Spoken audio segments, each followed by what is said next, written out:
Seigneur Jésus-Christ. Gloire et louange à toi, Seigneur Jésus-Christ. Alléluia. Gloire à Dieu, acclame le Seigneur pour la vie qu'il t'a donnée, pour le souffle de vie qu'il a ressuscité, la respiration de grâce. C'est là, notre Dieu, pour la gloire de Dieu. Amen. Pour le respect de la parole de Dieu, nous allons nous mettre debout, nous allons faire la lecture de la parole de Dieu. Gloire à Dieu, Jean chapitre 8. Celui qui a sa Bible va ouvrir sa Bible, nous allons lire la parole de Dieu dans le livre de Jean.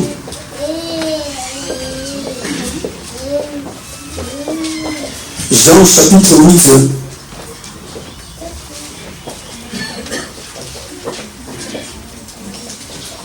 Jean, c'est dans le Nouveau Testament, chapitre 8,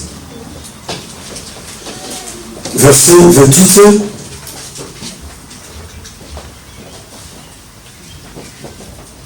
S'il y a un frère ou une sœur qui est bien disposé, il peut faire la lecture. Jean chapitre 8, verset 28. Jean chapitre 8. Et que je ne fais rien de moi-même, mais que je parle selon ce que le Père m'a enseigné. Voilà, gloire à Dieu. C'est une autre version. On peut faire la lecture. Jean chapitre 8, merci mon frère, que Dieu te bénisse. Jean chapitre 8, verset 28. Si tu peux lire dans ta version. Quand vous aurez élevé les fils de l'homme, alors vous comprendrez que moi je suis. Vous reconnaîtrez que je ne fais rien de ma propre initiative, mais que je transmets ce que le Père m'a enseigné.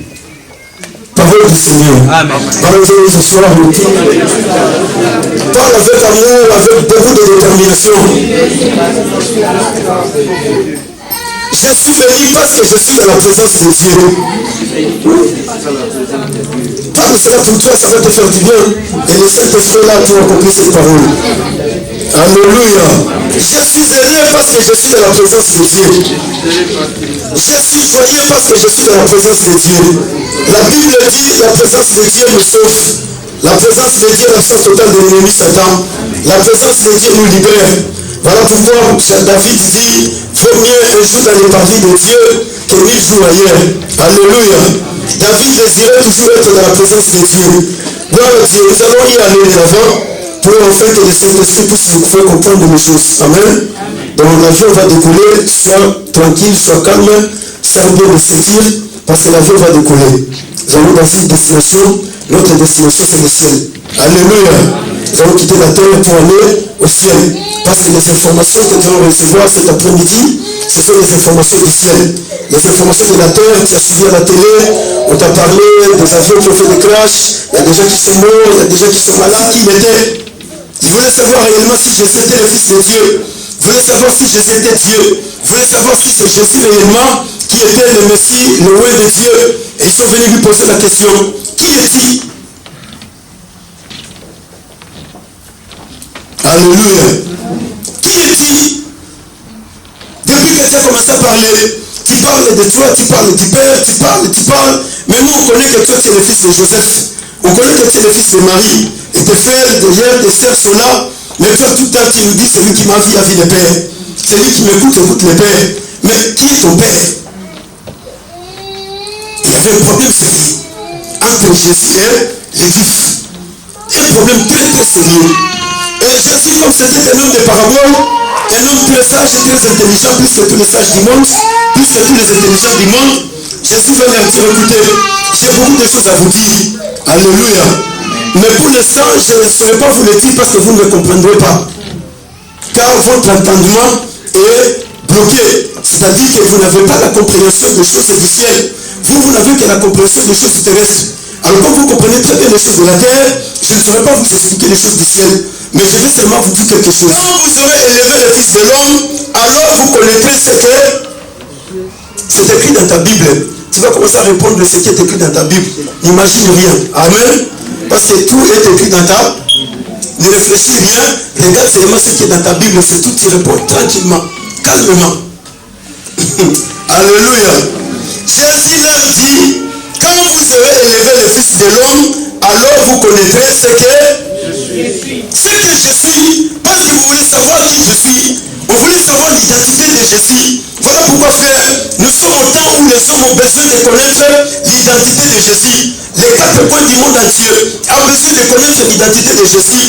Mais quelque part, il y a des choses qui se passent. Et les choses qui se passent, c'est ce qui fait que l'humanité, les hommes n'arrivent pas à reconnaître la véritable identité de Jésus-Christ.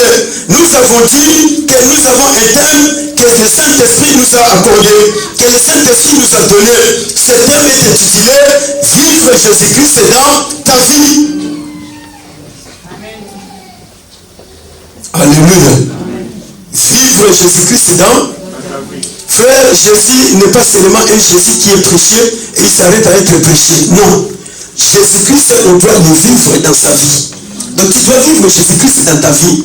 Jésus-Christ n'est pas seulement un Jésus qu'on a enseigné et après avoir reçu l'enseignement, quand les gens te regardent, les gens ne voient pas que tu vis réellement Jésus dans ta vie. Ce n'est pas ce Jésus-là. Mais le Jésus de la Bible, c'est ce Jésus-là que les hommes ont vécu sur la terre. Les apôtres, ils ont vécu Jésus sur la terre dans leur vie. Un jour, Bartimée, il a vécu Jésus sur la terre. La femme de Père de sang a vécu Jésus. Un jour, la femme qui était possédée de millions de démons, Marie de Magdala, a vécu Jésus dans sa vie. Nous sommes au temps où les hommes doivent vivre Jésus sur la terre. La femme samaritaine n'a pas seulement écouté Jésus, mais cette femme a vécu Jésus dans sa vie. C'était une femme de mauvaise réputation, mal réputée dans sa vie, femme prostitueuse, reconnue de tout le monde. Mais le jour où cette femme va faire la rencontre avec le Seigneur Jésus-Christ, ce jour-là, l'identité de cette femme a changé. Écoutez, frère, les hommes sur la terre, ils changent des avions, ils changent des maisons, ils changent des bateaux, des habits, ils changent tout. Mais il y a quelqu'un seul qui change les vies. Celui qui change les vies s'appelle Jésus-Christ de Nazareth. Jésus ne change pas d'adresse. Jésus ne change pas de maison. Jésus ne change pas l'argent. Parce qu'il y a des changeurs de monnaie dans tous les 4 coins du monde entier. Mais Jésus-Christ, lui, il est le changeur de vie. Il a pris un jour un homme qui dormait dans le cimetière. L'homme de Gadara, qui était méprisé, déconsidéré de tout le monde, frère. La famille était fatiguée de sa vie. Mais le jour où cet homme s'est rencontré avec Jésus, tout a basculé. Tout ce jour-là a changé. Alléluia. Vivre Jésus-Christ dans ta vie. Mais Jésus dit ceci, quand vous aurez élevé le Fils de l'homme, vous connaîtrez ce que j'ai. Vous connaîtrez ce que j'ai. Alléluia. Le jour où tu vas commencer à élever le Fils de l'homme dans ta vie, c'est ce jour-là que tu connaîtras qui est Jésus dans ta vie. Mais aussi longtemps que tu n'as pas encore compris et tu n'as pas encore atteint cette dimension, tu verras Jésus comme si c'était une histoire. Alléluia. C'est comme si c'était une parabole. C'est comme si c'était un mythe. C'est comme si on est en train de parler de quelqu'un qui est mort et il est resté sur la croix. Mais écoutez, qu'est-ce que Jésus voulait dire? Jésus s'adressait aux Juifs. Jésus s'adressait aux gens qui les méprisaient. Jésus s'adressait aux personnes qui étaient en train de les dénigrer. Ces gens qui les dénigraient, qui les disaient, toi tu es le fils de Joseph, toi tu es le fils de Marie, toi on connaît tes frères, on connaît ta famille, mais toi tu nous parles du Père. À tout moment quand tu te réveilles le matin, tu viens, tu nous dis celui qui m'a vu a vu le Père. Alléluia. Mais nous connaissons ton Père, c'est Joseph. On connaît ta mère c'est Marie. Jésus se retrouvait en face des personnes qui le méprisaient, en face des personnes qui dénigraient sa personnalité, qui ne voulaient pas le comprendre, qui le prenaient toujours comme si c'était un petit rabbin des Juifs et il s'est limité à ce niveau. Voilà pourquoi aujourd'hui, dans tous les 4 coins du monde entier, Jésus aussi est considéré comme le fils de Marie et de Job. Voilà pourquoi il naît chaque le 25 décembre et il disparaît le 26. Il retourne encore dans le ventre de Marie. Il va renaître encore le 27 décembre. Alléluia. Est-ce que vous comprenez? Mais ici, je ne parle pas de ce Jésus-là. Je ne parle pas de ce Jésus qui est né chaque le 25 décembre, qui disparaît le 25, le 26 janvier, le 26 décembre, il disparaît, il retourne encore dans le ventre de Marie. Et on ne sait pas où se trouve Marie à cet instant. Et ce Jésus-là, comment il retourne encore dans le ventre de Marie pour réapparaître encore le 25 décembre et on va commencer à l'adorer. On fait une petite maison, on dit bon voilà, Jésus est né. Je ne parle pas de ce Jésus-là. Je ne parle pas de ce Jésus qui est là toujours sur la croix en train de pleurer. Il a besoin de quelqu'un qui vient pour le retirer de la croix. Je ne parle pas de ce Jésus-là. Mais ici, nous sommes en train de parler de Jésus-Christ de Nazareth. Le vrai Jésus-Christ de Nazareth, c'est lui qui est venu du ciel. Il est venu sur la terre. Un jour, il a accompli sa mission. Après avoir accompli sa mission, Jésus est monté sur la croix. C'est ce Jésus-là que je suis en train de parler. Après avoir été crucifié sur la croix, il n'est pas resté sur la croix. Il a quitté la croix parce que Jésus c'était un homme de 4 temps. Le ciel, la terre, la croix, la tombe et le ciel. Il devait venir du ciel pour la terre. La terre, il doit aller sur la croix. Et après la croix, il doit aller dans la tombe. Et après la tombe, il est venu sur la terre. Après la terre, il est monté haut. C'est ce Jésus que je suis en train de parler cet après-midi. Écoutez frère, nous sommes au temps où l'humanité doit comprendre. Nous sommes au temps où les chrétiens que tu es, que je suis, nous devons comprendre que nous sommes au moment où on ne va plus continuer à élever les hommes. Nous sommes plus au temps là. Nous sommes plus au temps où on va continuer à élever Satan. On n'est plus dans ce temps. On n'est plus au temps où on va continuer à élever les démons. On n'est plus dans ce temps-là. Mais le temps où nous sommes au temps d'élever celui qui a vaincu Satan. Parce que lui, il a vaincu frère. Jésus n'a pas fait de la blague sur la croix de Golgotha. Jésus n'est pas parti pour jouer à la croix, mais il est parti faire un travail d'effort dont personne sur la terre n'a la capacité de le faire. Aucun pasteur, aucun apôtre, aucun évangéliste, aucun archibishop, personne n'a la capacité d'accomplir ce qu'il a accompli sur la croix. Voilà pourquoi il dit, quand vous allez commencer à m'élever, les jours où vous comprendrez que je ne suis pas le fils de Joseph, les jours où vous comprendrez que je ne suis pas le fils de Marie, les jours où vous comprendrez que c'est moi qui suis le Messie, c'est moi qui suis le Sauveur, c'est moi qui suis le libérateur, les jours là où vous allez commencer à m'élever au-dessus de tous ces hommes que vous êtes en train d'élever, ces jours là vous connaîtrez qui je suis réel. Qui je suis. Mais pour l'instant, vous ne pouvez pas comprendre mon identité. Nous sommes au temps, frère, où les hommes sur la terre ont besoin de connaître l'identité de Jésus-Christ.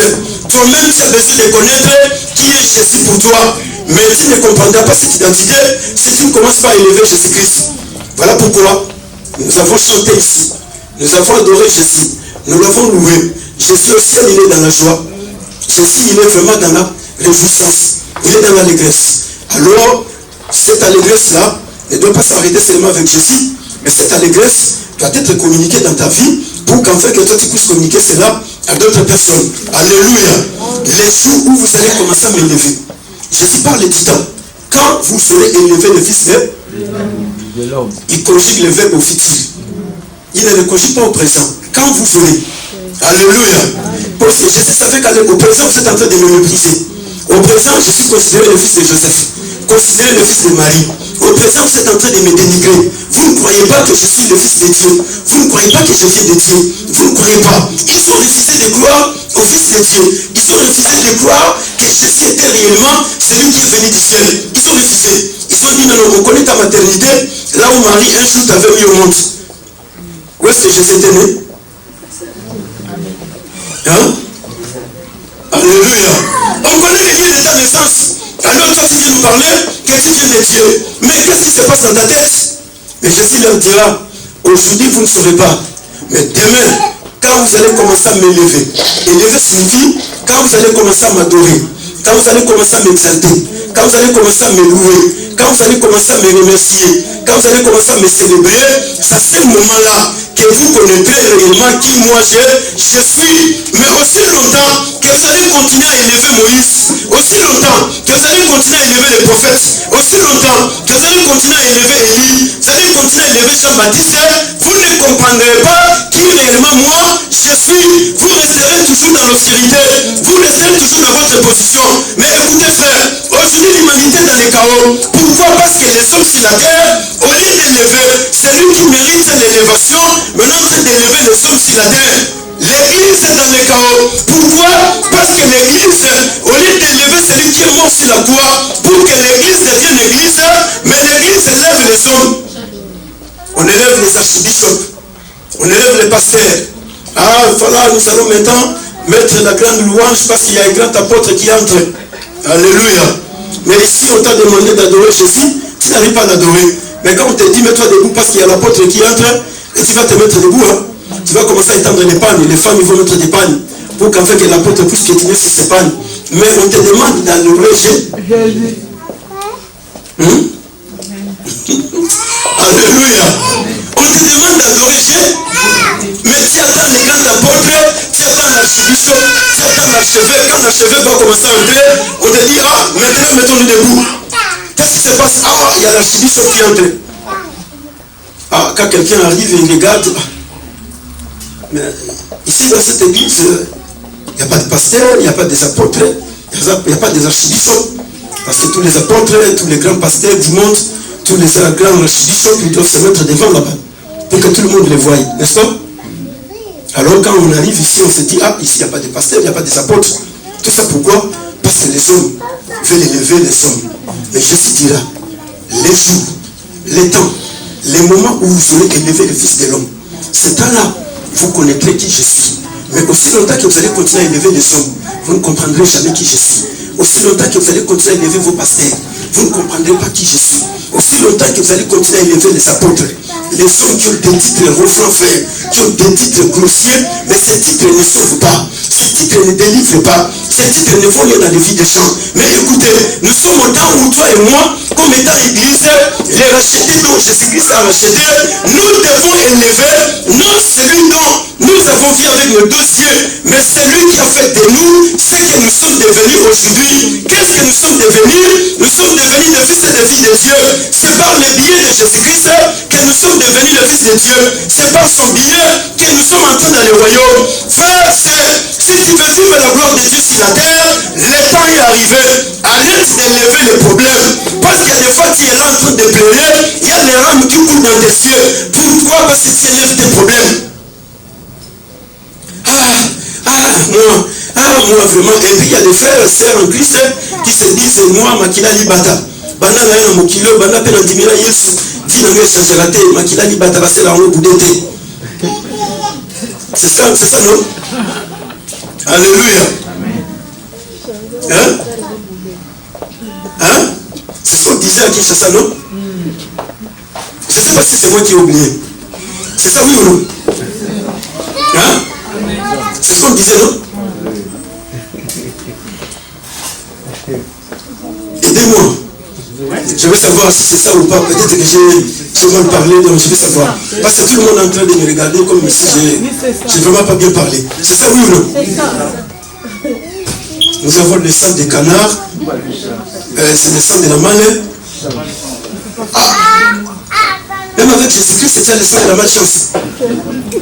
Hein? Vraiment. Même avec Jésus-Christ, c'était toujours le sang de la malchance. Ah, mais je ne comprends pas. Il s'agit de quel Jésus? Alléluia. Nos frères, nos sœurs, le temps est arrivé où l'église, toi et moi, nous devons comprendre qu'il y a quelqu'un que nous devons élever. Il y a quelqu'un que nous devons exalter. Il y a quelqu'un que nous devons glorifier. Il y a quelqu'un que nous devons adorer. Les Juifs l'ont renié. Les Juifs l'ont méprisé. Les Juifs, ils ont dit non. Aujourd'hui, l'église est en train de mépriser Jésus. Les hommes sont en train de mépriser Jésus. Ils ont besoin de voir des choses. Ils ont besoin de miracles. Ils ont besoin des choses banales dans l'église. Aujourd'hui, on fait tomber les gens, on les relève. Mais les vies des gens ne changent pas, frère. Aujourd'hui, on met l'huile sur la tête des gens. Des millions de gens dans les 4 coins, on vend l'huile. Quand on va commencer à vendre l'huile ici pour 50 €, les gens ils vont acheter. Mais quand je prêche la parole de Dieu gratuitement, les gens ne disent pas même la parole de Dieu. Mais dans les églises, on vend l'huile. Alléluia. Amen. Ah, je suis allé dans une maison, j'étais choqué, frère. Un petit témoignage. J'ai prié après la prière. J'ai dit, bon, voilà, que Dieu vous bénisse. Je vais partir, je rentre chez moi. Et il y a la sœur qui me pose la question, pasteur, c'est fini comme ça? J'ai dit, mais c'est fini, qu'est-ce qu'il y a encore? Oh non, il y a l'huile que nous avons vendue à l'église, alors pasteur, si tu peux faire quelque chose. J'ai dit, moi, je ne connais pas cette histoire d'huile. J'ai prié au nom de Jésus-Christ, c'est fini, je m'en vais. Les jours où votre pasteur viendra, il va prendre l'huile, il va oindre votre maison avec l'huile. Moi, j'ai dit non. Moi, en tout cas, je te dis des choses qui sont très simples. Moi, Jésus m'a dit ceci. voici les miracles qui accompagneront tous ceux qui ont crié à. C'est ce que Jésus m'a dit. Jésus ne m'a pas dit que voici l'huile qui accompagneront ceux qui ont crié à mon nom. Mais Jésus m'a dit ceci, voici les miracles qui accompagneront ceux qui ont crié à mon nom. Écoutez mon frère, écoute ma soeur, si tu as crié au nom de Jésus-Christ de Nazareth, la prière que j'ai fait là, c'est fini, Satan il est déjà dans les chaos. Les démons sont dans les chaos. Parce qu'il a dit, à mon nom vous chasserez les démons. Nous avons chassé les démons au nom de Jésus-Christ. Tu veux que je mette encore l'huile? Mais les démons, ils mangent l'huile, oui ou non? Car les démons habitent dans les corps des hommes. Quand tu manges l'huile d'olive, les démons qui sont dans ton corps, ils mangent l'huile d'olive. Et maintenant, tu mets l'huile d'olive, pourquoi? Les démons, ils mangent le sel. Mais tu mets le sel, pourquoi? Quand tu manges le sel, les démons qui habitent dans le corps des hommes, ils mangent le sel. Et tu mets le sel, pourquoi? Ah, non, mais parce que j'ai dit, mes soeurs, qui t'a enseigné ce genre de choses? Alléluia. C'est un professeur, hein? Parce qu'elle est là son enseignement, alors moi je suis venu aussi avec mon enseignement. Maintenant il y a un problème. Mais elle veut me convaincre que je comprenne son enseignement. J'ai dit non, toi tu dois comprendre Jésus-Christ. Jésus m'a dit, à mon nom vous chasserez les démons. À mon nom vous parlerez de nouvelles langues. À mon nom vous boirez quelques breuvages mortels et cela ne vous fera pas de mal. Donc même si je prenais les poissons au nom de Jésus-Christ, les poissons ne vont pas me tuer. Si je meurs, c'est la volonté de Dieu. Alléluia. C'est Dieu qui a permis que je puisse partir. Ce n'est pas les poissons qui m'ont tué. Parce que Jésus l'a dit, en son nom je prendrai des choses banales, mais cela ne me tuera pas. C'est-à-dire les poissons, quelle que soit sa dimension, quelle que soit sa valeur, mais quand je les prendrai dans le corps où je suis en train de porter Jésus-Christ, les poissons deviendront la vitamine. Les poissons ne vont pas me détruire parce qu'en moi il y a Jésus-Christ qui habite. Et Jésus m'a dit, en son nom j'ai posé les mots malades et les malades seront guéris. Mais j'ai prié, c'est fini. Est-ce qu'on a besoin qu'on mette l'huile et de l'eau? Qu'on mette du sel, on jette dans tous les quatre coins de la maison? Non, les démons ils boivent l'eau parce que les démons habitent dans les corps des hommes. Quand tu bois l'eau, les démons sont en train de boire l'eau. Quand tu manges le sel, les démons ils mangent le sel. Quand tu utilises l'huile, les démons utilisent l'huile. Maintenant, les démons, ils obéissent que le nom de Jésus-Christ de Nazareth. C'est au nom de Jésus-Christ de Nazareth que les démons partent. C'est au nom de Jésus-Christ que Satan, il obéit. Raison pour laquelle les gens dans cette dimension de l'ignorance, ils sont encore en train de mépriser Jésus. Dans cette dimension de l'incompréhension de la parole de Dieu, ils sont encore de mépriser Jésus. Mais écoutez frère, Jésus lui-même il dira, quand vous aurez élevé le Fils de l'homme, vous saurez de qui moi je suis et de quoi je suis capable. Qui je suis et de quoi je suis capable. Le temps est arrivé frère, que l'église va commencer à élever Jésus-Christ. Ton adoration doit élever Jésus-Christ. Cette là ne peut pas élever Élie, Moïse et les autres. Car Élie n'a rien fait. Ce jour-là, il a préféré devant une pauvre femme, Jézabel. Il est parti, il a laissé Élisée. Moïse, il est parti, il a laissé Josué. Josué, il a commencé à pleurer. Ah, Moïse, tu es parti, mais qui va diriger encore Israël? Dieu lui dit, fortifie-toi, prends courage, car c'est toi qui vas faire entrer ce peuple dans les territoires de Canaan. Alléluia. Mais écoutez, frère, nous nous élevons, celui qui ne nous a jamais quittés, celui qui ne nous a jamais laissés, celui qui a décidé dans sa parole, je ne vous laisserai point et je ne vous abandonnerai point. Je serai avec vous jusqu'aux extrémités de la terre. C'est Jésus-Christ de Nazareth. Nous devons vivre Jésus dans nos vies. Jésus-Christ n'est pas au ciel. Jésus-Christ n'est pas sous la tombe. Jésus n'est pas sur la croix. Mais le Jésus-Christ de Nazareth que nous sommes en train de prêcher, il est esprit. Et cet esprit-là habite en moi. Cet esprit habite en toi. Nous devons commencer à élever Jésus dans nos prières. Nous devons commencer à élever Jésus. Même si tu as de multiples problèmes, n'élève pas tes problèmes, mais élève Jésus-Christ de Nazareth. Lui, il est la solution de Dieu pour l'humanité. Là où l'humanité a des problèmes, il n'y a pas de solution. La solution de Dieu pour l'humanité s'appelle Jésus-Christ de Nazareth. Jésus-Christ, frère, est la réponse de Dieu à l'humanité. L'humanité a des questions sans réponse, frère. Quand vous allez poser la question au président Macron, comment est-ce que la guerre va prendre fin? Macron n'a pas de réponse à donner. Mais Jésus est la réponse, frère, pour qu'enfin que toutes choses soient mises par terre. Quand Jésus va prendre cette situation, les gens ils vont trouver des solutions. Mais tant que Jésus n'a pas encore pris la situation en main, ils sont en train de faire de multiples réunions. les matins et les soirs, on va se rencontrer.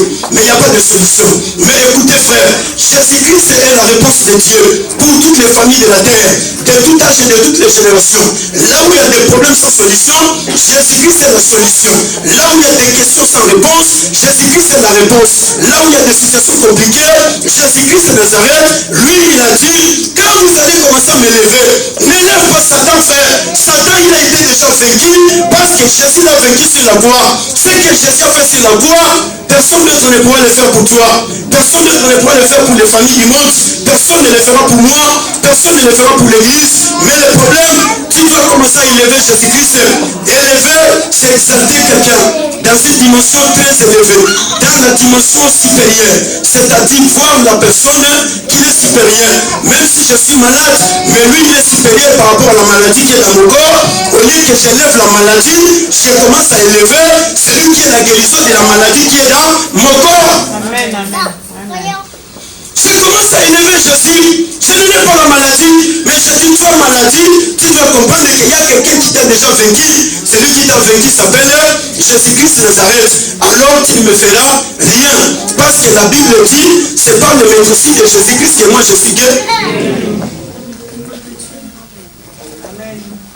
C'est par le médecine de Jésus-Christ que je suis guéri. Un chrétien doit savoir élever Jésus. Un fils et une fille de Dieu doit savoir élever Jésus-Christ. Jésus l'a dit, quand vous allez commencer à m'élever, vous saurez qui moi je suis. Vous reconnaîtrez qui moi je suis. Quand nous, l'église, nous allons commencer à élever Jésus-Christ, les problèmes ont des solutions en une seconde. Alléluia. Quand tu vas commencer à élever les situations vont te nuire. Les situations vont commencer à te maltraiter. Pourquoi? Parce que tu es en train d'élever tes problèmes. Tu es en train d'élever les situations. Sinon, frère, tu dois dire à Satan que toi, je ne peux pas t'élever, mais je dois élever celui qui t'a vaincu. Celui qui t'a vaincu, il a fait de moi de plus que 20. Il a fait de moi un plus que vainqueur. Quand vous ferez élever le Fils de l'homme dans la dimension la plus élevée, voilà pourquoi frère, quand on adore Dieu ici, mets-toi à adorer Jésus. Quand nous sommes en train de glorifier Jésus ici, avec les chanteurs, quand la chanson est en train de chanter le nom de Jésus, commence à adorer Jésus, parce que tu ne sais pas, au travers des paroles de ton adoration, qu'est-ce que Jésus va faire dans ta vie. Tu ne sais pas, au travers des paroles qui sortent de ta bouche, quand tu es en train d'élever Jésus, qu'est-ce que Jésus-Christ est en train d'opérer. Quand Jésus-Christ est élevé, frère, les écailles tombent d'eux-mêmes. Quand Jésus-Christ est élevé, les chaînes tombent d'eux-mêmes. Quand Jésus-Christ est élevé, même les gens qui ont des cancers, même ceux qui ont des myopes, même ceux qui sont malades, ça fait des années, des mois, mais Jésus commence à les guérir d'une manière surnaturelle. Là, on n'a pas besoin de l'imposition de main de quelqu'un, parce que c'est Jésus-Christ le même qui entre en action. Quand Jésus est élevé, frère, dans la dimension supérieure, il y a des choses qui se passent. Mais le problème, les hommes doivent comprendre comment est-ce que nous devons commencer à élever Jésus. Mais le temps n'est plus celui-là de commencer à élever les démons. Les démons, Jésus les a vaincus. Le frère nous a donné un verset ici. Jésus, il a effacé l'acte dans les ordonnances, nous condamner. Ce qui suffisait, Jésus les a cloués sur la croix. Non seulement il a cloué, mais il a dépouillé Satan. Il a dépouillé les dominations. Il a dépouillé les autorités. Il a dépouillé les dignités. Il a dépouillé le monde des ténèbres dont tu as peur. Il a tout dépouillé, frère. Tu n'as pas besoin d'avoir peur du monde des ténèbres, mais c'est le monde des ténèbres qui doit avoir peur de toi. Tu n'as pas besoin d'avoir peur de sorciers, mais ce sont les sorciers qui doivent avoir peur de toi. Non! Parce que toi tu as Jésus. Mais quand on te dit non, non, ce frère-là c'est un sorcier. Cette sœur-là, mais tu as peur de quoi? Quand il y a un magicien qui entre ici, la personne qui connaît déjà la personne, il va commencer à dire à tout le monde. Qu'est-ce que c'est un magicien? Mais pour on demande à l'église pas. Si c'était un magicien, pourquoi l'as-tu invité à l'église? Et tu me fais peur pourquoi? Tu veux nous faire comprendre que la magie est plus que Jésus que nous sommes en train d'adorer ici? Non frère, on est plus dans ces temps-là. Les temps où nous sommes, quand il y a un magicien qui vient, les magiciens doivent nous rencontrer ici à élever Jésus-Christ. Et quand nous élevons Jésus, si Jésus l'a payé pour le salut, les magiciens il va se répandre, il va se repentir, il va abandonner la magie. S'il n'est pas pour la repentance, il va fuir lui-même. Démon ne le verra plus. Les charlatans, quand il vient ici, frère, mais si tu le connais, pourquoi l'as-tu invité à? C'est une amené à l'église, c'est vous qui rencontrez Jésus. Oui ou non? Alors maintenant, toi, tu commences à nous faire peur. Attention, ce frère-là, c'est un charlatan. C'est un marabout. C'est un occultiste, je le connais. Frère, on n'a pas besoin de ces choses. Parce que Jésus-Christ est au-dessus de l'occultisme. Jésus-Christ est au-dessus de la franc-maçonnerie. Si aujourd'hui les francs-maçons n'arrivent pas à croire en Jésus, parce que nous qui avons accepté Jésus, nous faisons de Jésus un petit Jésus et non du tout. On fait de Jésus un petit Jésus qui est sur la croix, qui continue toujours à pleurer pour qu'enfin qu'on vienne le relâcher sur la croix. Mais écoutez, la parole de Dieu ne nous dit pas cela. La parole de Dieu nous dit, Jésus-Christ de Nazareth, il a vaincu même la mort. Ce jour-là, la Bible dit, oh mort, où est ton aiguillon? L'aiguillon de la mort, c'est le péché. Car la mort a été engloutie dans la victoire. Jésus-Christ l'a englouti par la mort. Un chrétien n'a pas peur de la mort. La Bible dit, grâce soit rendue à Dieu, c'est lui qui nous donne la victoire par notre Seigneur et Sauveur, Jésus-Christ de Nazareth. Nous avons la victoire sur la mort. Nous avons la victoire sur le péché, car Jésus-Christ a vaincu le péché. Le salaire du péché, c'est la mort. Les dons gratuits de Dieu, c'est la vie éternelle. Oh là là là là là là. Les dons gratuits de Dieu, c'est la vie éternelle. Oh, parle, mais voilà mon frère, tu dois parler. Alléluia. Les salaires du péché, c'est la mort. Mais écoutez, les salaires du péché a été déjà payé sur la croix. On n'a pas besoin d'élever le péché à l'église. On n'a pas besoin d'adorer le péché, mais on a besoin d'adorer celui qui est le don gratuit de Dieu. Le don gratuit de Dieu, c'est la vie éternelle en Jésus-Christ de Nazareth. Jésus-Christ est la vie éternelle, frère. Amenez le message de Jésus dans les familles. Amenez le message de Jésus à l'école. N'amenez pas le message d'Élie et de Moïse. Non, Moïse ne sauve pas. Élie ne sauve pas. Mais celui qui sauve, il s'appelle Jésus-Christ de Nazareth. C'est lui que nous devons élever. Que ce soit au travail, que ce soit à l'école, que ce soit à la maison, avec ton mari, avec ta femme et vos enfants, c'est lui dont vous devez élever. Il s'appelle Jésus-Christ de Nazareth. Ce ne sont pas les problèmes qui se passent entre toi et ton mari que tu vas élever. Non! Quand tu commences à élever Jésus-Christ dans la vie de ton mari demain, il dira non, non, je dois croire en Jésus-Christ. Quand tu commences à élever Jésus dans la vie de ta femme demain te dira non, je dois croire en ton Jésus. Mais quand tu commences à élever des problèmes, tu élèves des situations, tu élèves toutes ces choses-là, les choses vont commencer à te bloquer. Ton esprit sera bloqué. Voilà pourquoi aujourd'hui les chrétiens de tous les quatre coins du monde entier, ils vivent dans la paix. Les chrétiens n'ont pas peur de Dieu, mais ils ont peur de Satan. Quand on adore Dieu ici, personne ne l'adore.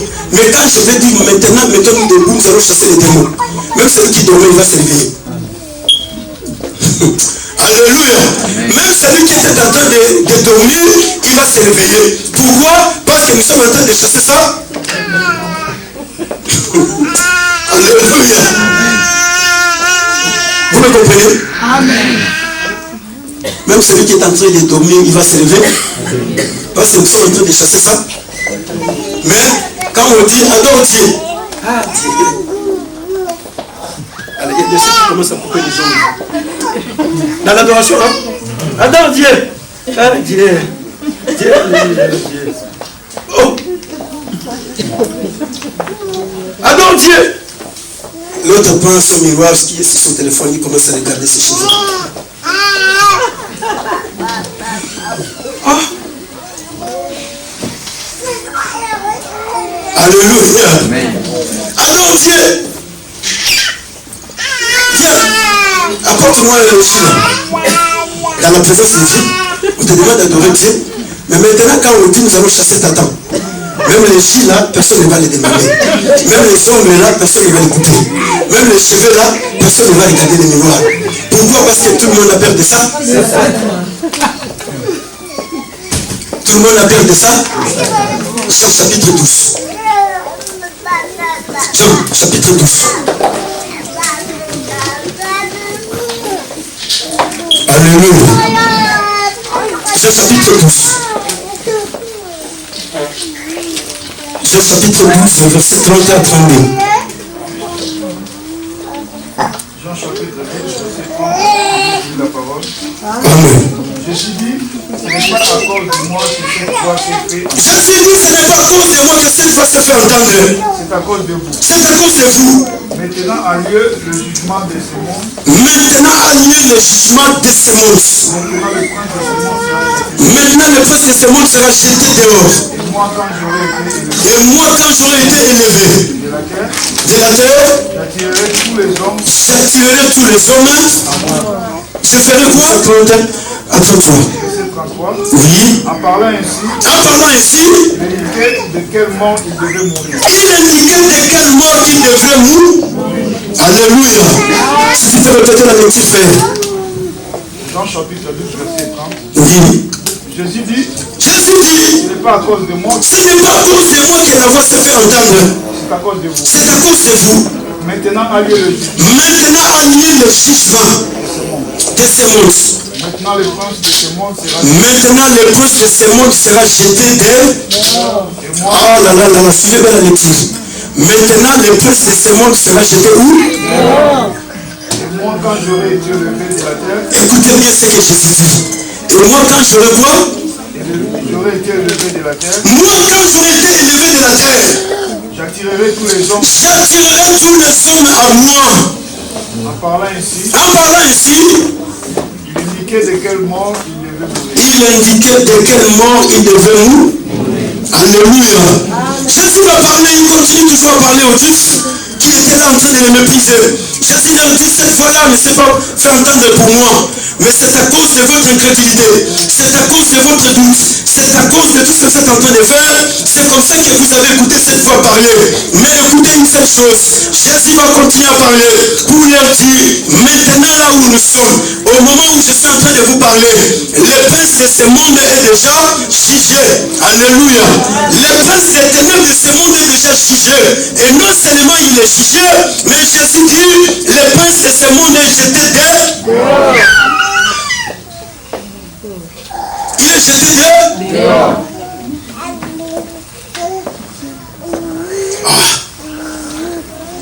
Il est jeté dehors. Qui est le prince des ténèbres de ce monde? C'est le diable, ça? Mais Jésus l'a dit, il est jeté où? Mais pourquoi tu as peur de lui? Quelqu'un qu'on a jeté dehors, prends l'exemple de ta maison. Là, nous sommes à l'intérieur, oui ou non? La porte elle est fermée, n'est-ce pas? Alors, on prend quelqu'un qui était ici à l'intérieur, on le jette dehors, on ferme la porte. Cette personne que nous avons jetée dehors, on aura peur de lui? Pourquoi on n'aura plus peur de lui? La porte est fermée. Parce qu'il est dehors, la porte est fermée. Mais maintenant, pourquoi tu as toujours peur de Satan? Pourquoi tu as toujours peur des démons? Pourquoi tu as toujours peur, quand on parle de Satan, tu commences à trembler. Mais quand on parle de Jésus, tu te dis, ah, vraiment, oui, Jésus, je sais, mais il ne faut pas oublier que Satan est aussi là. Alléluia. Et il y a des gens qui rappellent Jésus, Satan, qui lui disent, oui, Jésus, je sais, oui, mais en tout cas, il faut bien comprendre les choses. Mais écoutez, frère, Adam n'a pas eu peur de Satan dans les jardins d'Éden. Mais Adam, il a eu peur de Dieu. Quand Dieu est venu, Adam est parti se cacher. Dieu a commencé à le chercher. Il a dit, je suis caché parce que j'ai péché contre toi. Mais Adam n'a pas eu peur de Satan. Mais aujourd'hui, ça m'étonne, nous les chrétiens, qui avons Jésus-Christ à nous, nous avons peur de Satan. Pourquoi? Parce qu'on est habitué à avoir peur des choses, même de ce qu'on ne peut pas avoir peur. Et comme on est habitué à avoir peur de tout ce qu'on ne peut pas avoir peur, c'est comme ça que ta vie chrétienne ne va pas de l'avant. C'est comme ça que spirituellement, tu ne grandis pas. Tu restes toujours dans la même dimension de foi. Ta foi ne voit que les démons. Ta foi ne voit que la maladie. Ta foi ne voit pas que la sorcellerie. Mais écoutez, frère, Jésus il a dit, maintenant là où je vous parle, le prince de ce monde est déjà jugé. Jésus parlait du jugement, frère. Celui qui est le prince des ténèbres de ce monde, c'est Satan. Jésus parlait du jugement de Satan. Jésus a jugé Satan avec toutes ses œuvres. Les œuvres de Satan ne peuvent pas se retrouver dans ta vie parce que Jésus l'a jugé. Voilà pourquoi la Bible va très loin. Alléluia. Dans le livre de 1 Jean, la Bible dit celui qui pêche est du diable. Car le diable a péché dès le corps. Alléluia.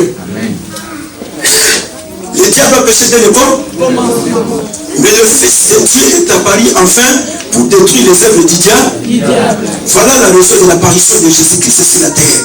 Jésus est apparu enfin pour détruire les œuvres du Jésus n'est pas venu pour caresser les œuvres du diable. Les œuvres du diable, Jésus est venu les détruire, c'est-à-dire les péchés. Jésus est venu détruire les péchés. Jésus est venu détruire la malédiction. Jésus est venu détruire toutes ces choses. Voilà, les frères nous a donné les versets. On était destiné d'aller en enfer, mais à cause de la mort de Jésus-Christ sur la croix, notre destination a changé. Demain, on n'ira plus en enfer, mais on sera dans l'éternité avec Dieu. Nous serons dans la gloire éternelle avec le Dieu créateur du ciel et de la terre. Pourquoi? Parce que Jésus a accepté de prendre ma place sur la gloire. Il a accepté de prendre ta place sur la gloire. Jésus, la Bible dit, Dieu l'a fait devenir péché pour qu'afin que nous devenions bénédiction de Dieu. Dieu l'a condamné sur la croix pour que toi tu ne sois plus condamné. Voilà pourquoi la parole dit, il n'y a plus de condamnation pour tous ceux qui sont en Christ Jésus. C'est nous la loi de l'Esprit de Dieu les a franchis du péché et de la mort. Chose impossible dans la chair, car la loi les rendait faibles. Mais Jésus-Christ, le Fils de Dieu, a crucifié le péché dans sa chair.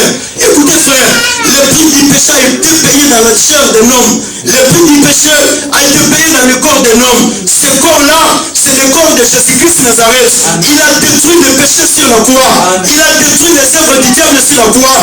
Il a condamné Satan sur la croix. Il a mis fin avec le règne de Satan sur la croix. Il a mis fin avec le règne de la malédiction sur la croix. Jésus-Christ de Nazareth, il est venu du ciel. Ce n'était pas pour blaguer.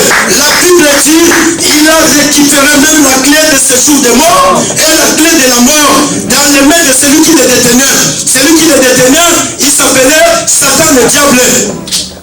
Mais Jésus lui a récupéré toutes ces choses.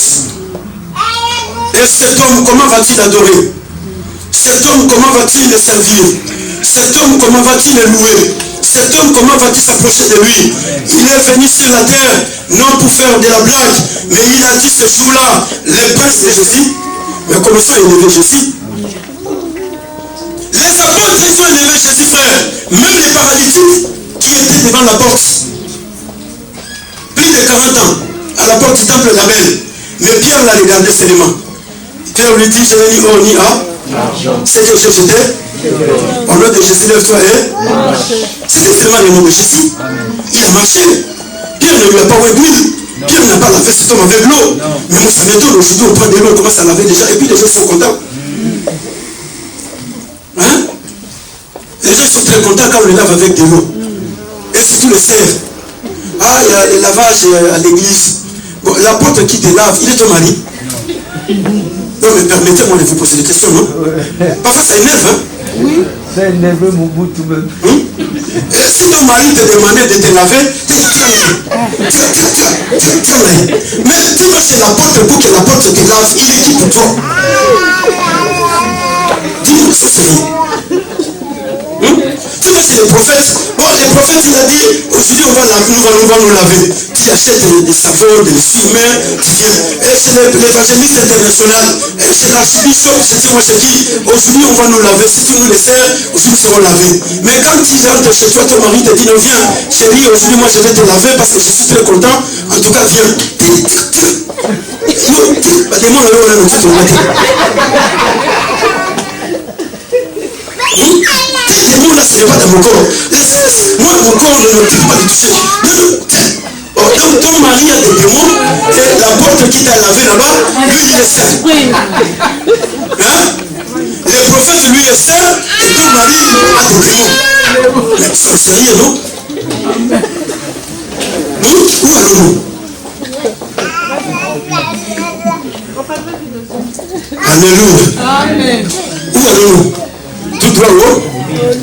Les jours où je vais commencer à faire ces cérémonies, s'il vous plaît, cette salle deviendra trop petite. Hein? En une minute, on va commencer à louer 10 salles ici. Pourquoi? Parce que là-bas, on commence à nous laver.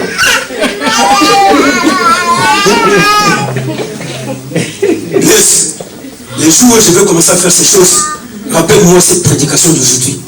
Les jours où je vais mettre l'eau aussi là, les jours où je vais commencer à oindre l'huile, rappelle-moi cette prédication. Dis non. Ce jour-là, tu avais prêché, tu as dit ceci, cela. Alors ce jour-là, je dois me repentir.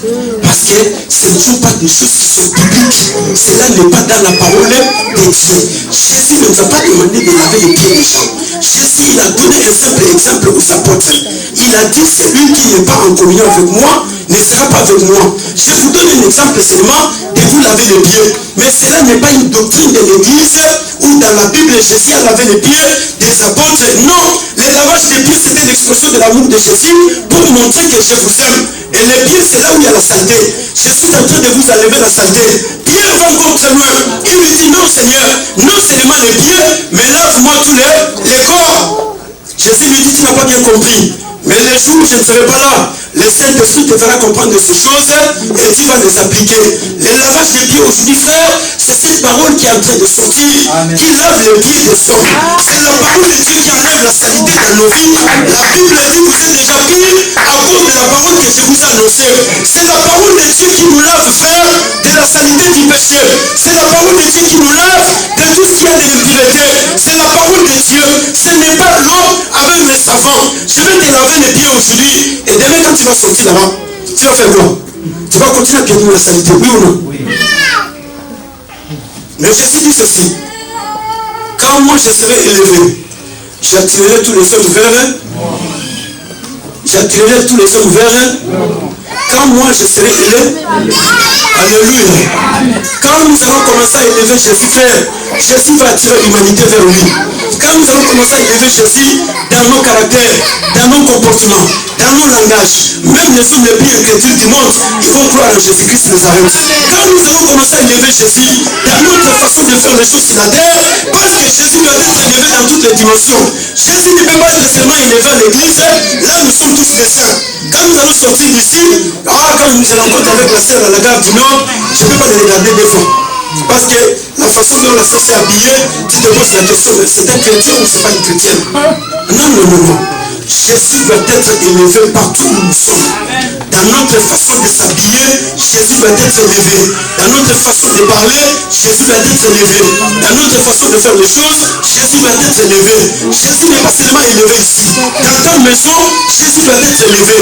Quand Jésus l'a dit, quand moi je serai élevé de la terre, j'attirerai tous les hommes vers moi. Quand nous allons commencer à élever Jésus, frère, Jésus va commencer à tirer même les plus grands incrédules du monde. Mais aujourd'hui, qu'est-ce qui se passe? Ah, non, non, et là il ne veut pas croire.